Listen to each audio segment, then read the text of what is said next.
This is the ancient Texan.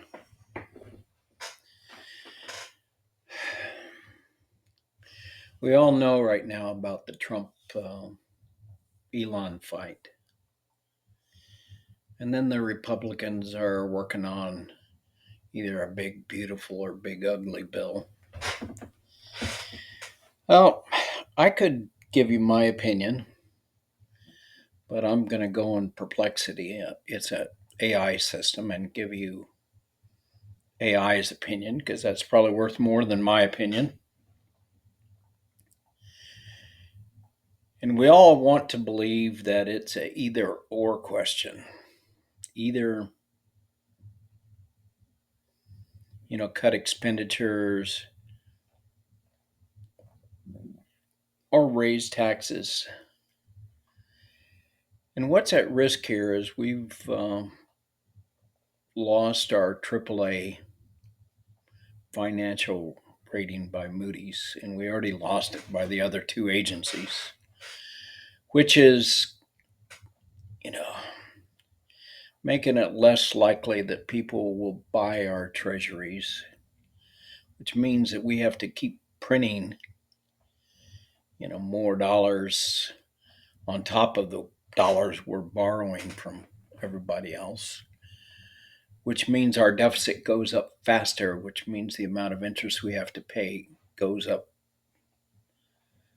faster. Uh, and it's really getting to the point that it's out of control.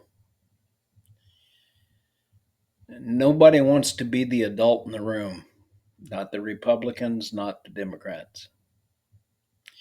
Republicans right now are in the driver's seat, but I don't think the Democrats would be more of adults. They might come up a little bit more on the side of raising taxes, but they probably wouldn't do the expenditure cuts like they should. So I asked Perplexity,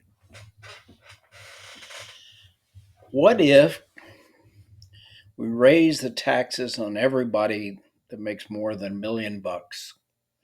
Forget all about canceling the uh, or renewing the Trump tax cuts. Just leave it like it is.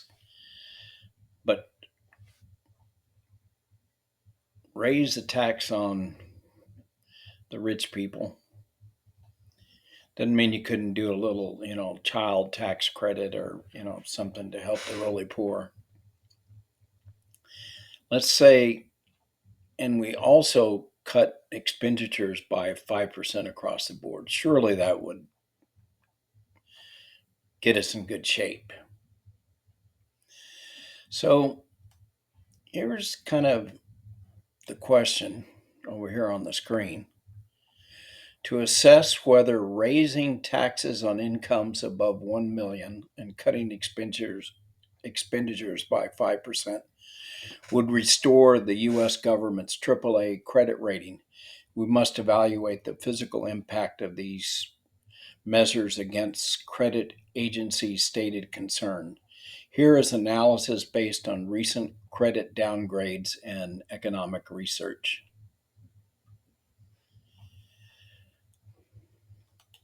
Okay, just for a little background, all three major agencies have downgraded U.S. debt, citing rising debt to GDP. It's going to be up to 130% by 2032. I think it's at around 100% right now.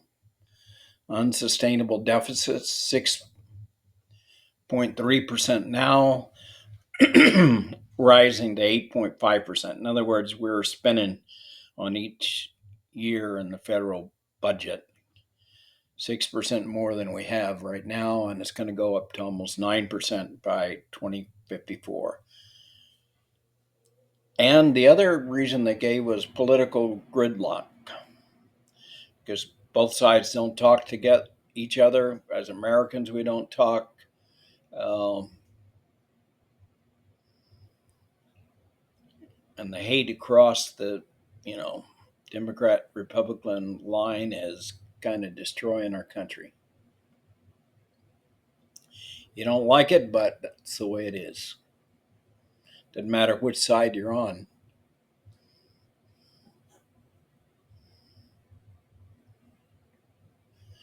Okay, the AI looks at this tax increases on high earners. We would lower the debt to GDP by almost 2 percentage points if we raise taxes on the high earners. This was a Biden thing. Limitation: even the more aggressive Medicare and Social Security Fair Share Act, raising payroll taxes on high earners, would only reduce debt to GDP by 5.7 percentage points by 2034. So this was the idea that, after you make, I don't know what the cutoff is right now. I haven't been there a long time. Like say after you make 120,000 or something each year, you don't have to keep paying Medicare. They don't keep taking uh, payroll deduction taxes out of your Social Security and your Medicare and Medicaid deductions. All that, stuff you get taken out of your paycheck before it gets to your house. They would stop giving the rich people a break on that. They'd have to keep paying. That's not nothing though. Raising the taxes, only reduce that debt to GDP by 2%. This would cut it by nearly 6%. That's not nothing. And um, I asked for a 5% tax cut, but AI only had data on doing a 2.5% across the board spending cuts, not tax cuts. So by cutting spending by 2.5%, um, would save 3 trillion over a decade.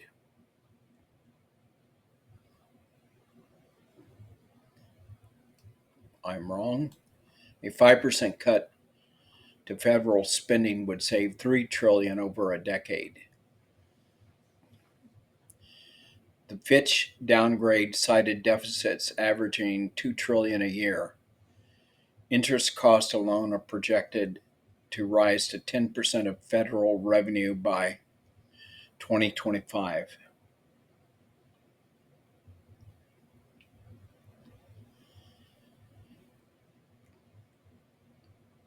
Spending cuts risk harming growth if they target critical investments or social programs. For example, CBO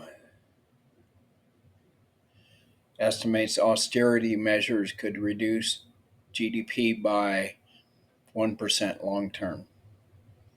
Moody emphasizes the need for growth friendly physical returns,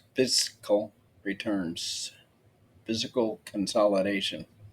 Wow, I need a new tongue today. Okay, just sum this up.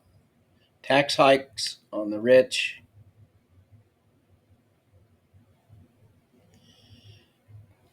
2 to 6% reduction in the debt to GDP ratio.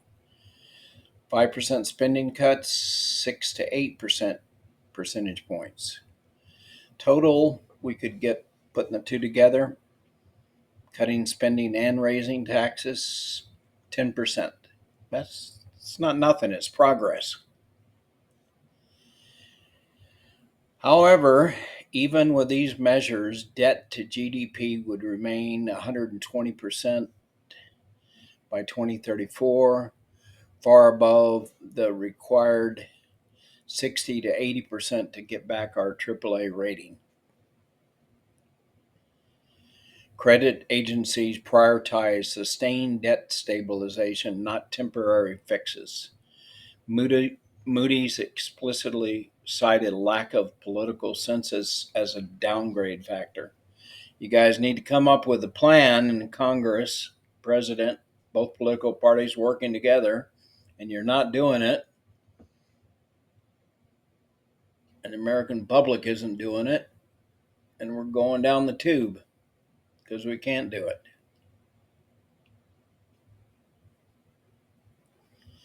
The credit agencies want a downward trajectory in the debt to GDP ratio.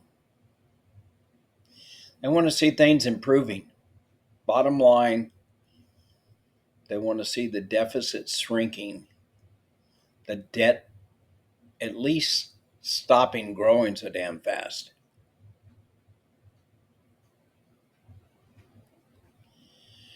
While raising taxes on high earners and cutting spending by 5% would improve the financial outlook, they are unlikely to restore the AAA rating due to insufficient deficit reduction, political uncertainty, can't get along, structural dividers, aging population, it's the low fertility rate. There's a lot of more of us old farts, not enough young people working.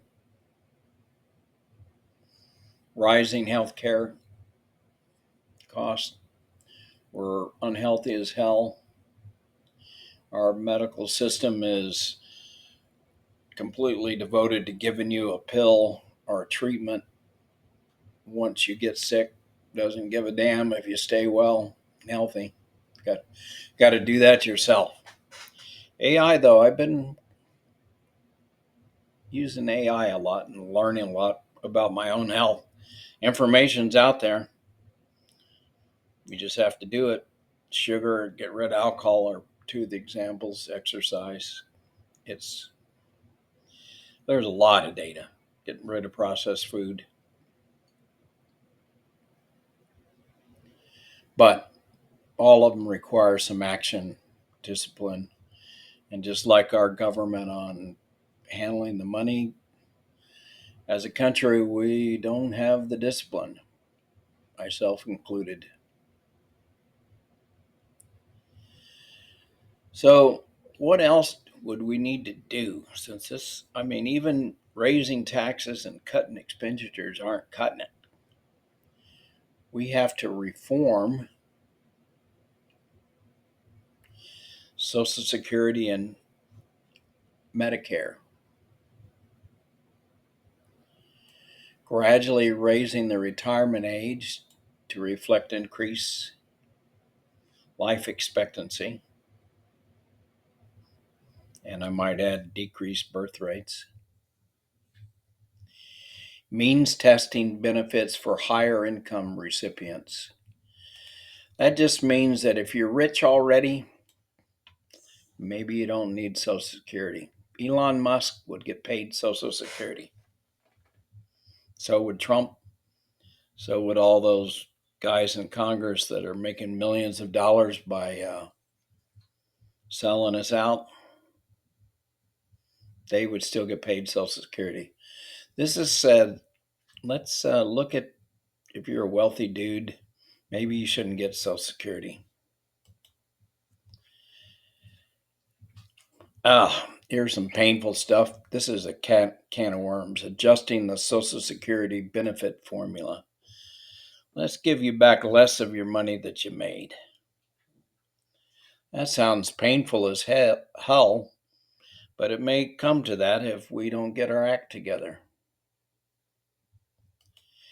Implementing Medicare cost controls and efficiency measures. Wow, that's a whole can of worm. That's a whole podcast by itself.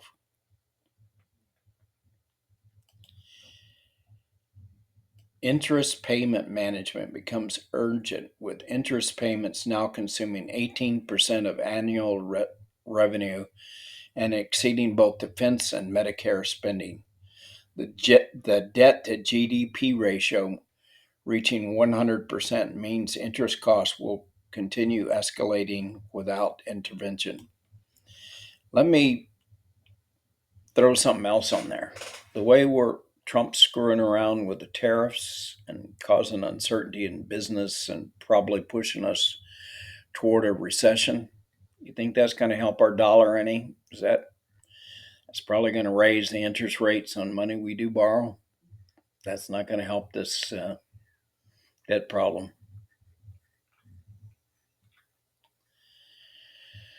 Revenue system overhaul. There's a whole lot of tax expenditure elimination. In other words, there's a lot of exceptions, tax deduction, credit exemptions, subsidies that have nothing to do with the rates, but just special favors we give to everybody under the blue moon. We can eliminate those and help our revenue situation. Broadening the tax base.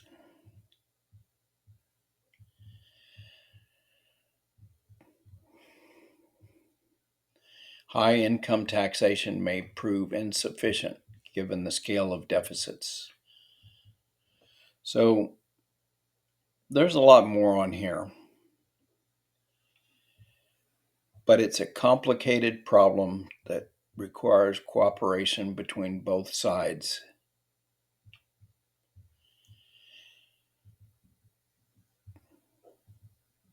To both raise taxes and cut expenditures and coming up with a big plan. And we're not getting the job done.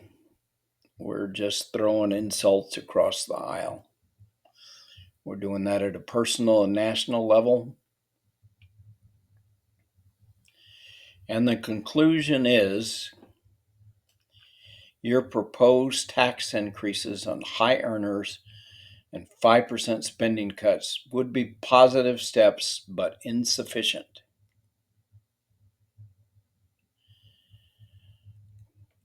We have to look at entitlement programs and interest payments.